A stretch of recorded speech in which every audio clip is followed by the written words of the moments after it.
ये राष्ट्रपति पद की प्रबल दावेदार द्रौपदी मुर्मू का उड़ीसा स्थित पहाड़पुर गांव है और गांव की सीमा से करीब 2.5 किलोमीटर अंदर ये श्याम लक्ष्मण शिपुन उच्च प्राथमिक आवासीय विद्यालय।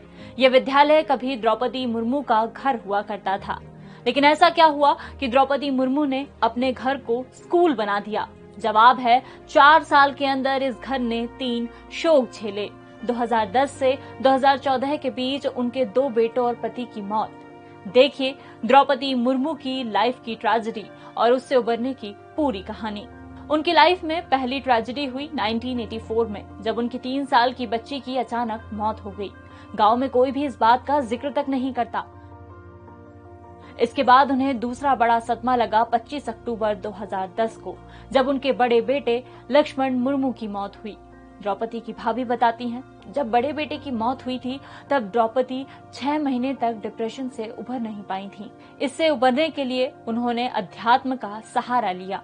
फिर 2 जनवरी 2013 को उनके छोटे बेटे बिरंची मुर्मू की मौत हुई, लेकिन वो द्रौपदी जो बड़े बेटे की मौत से टूट गई थी, उसी द्रौपदी ने छोटे बेटे की मौत पर रिश्तेदारों को फोन पर खबर देते हुए कहा, रोकर घर मत आना, जैसे सामान्य समय में घर में मेहमान आते हैं वैसे ही आना।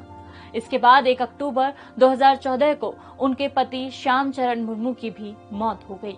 विद्यालय के आंगन में लगी ये मूर्तियां दोनों बेटों और पति की है।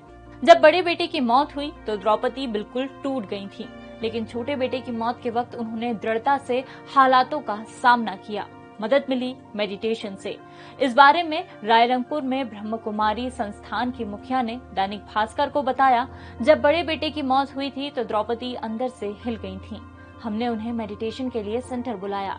समय की पाबंद द्रौपदी 2014 तक सेंटर आती नहीं। गवर्नर बनने के बाद भी वो 1-2 बार आई।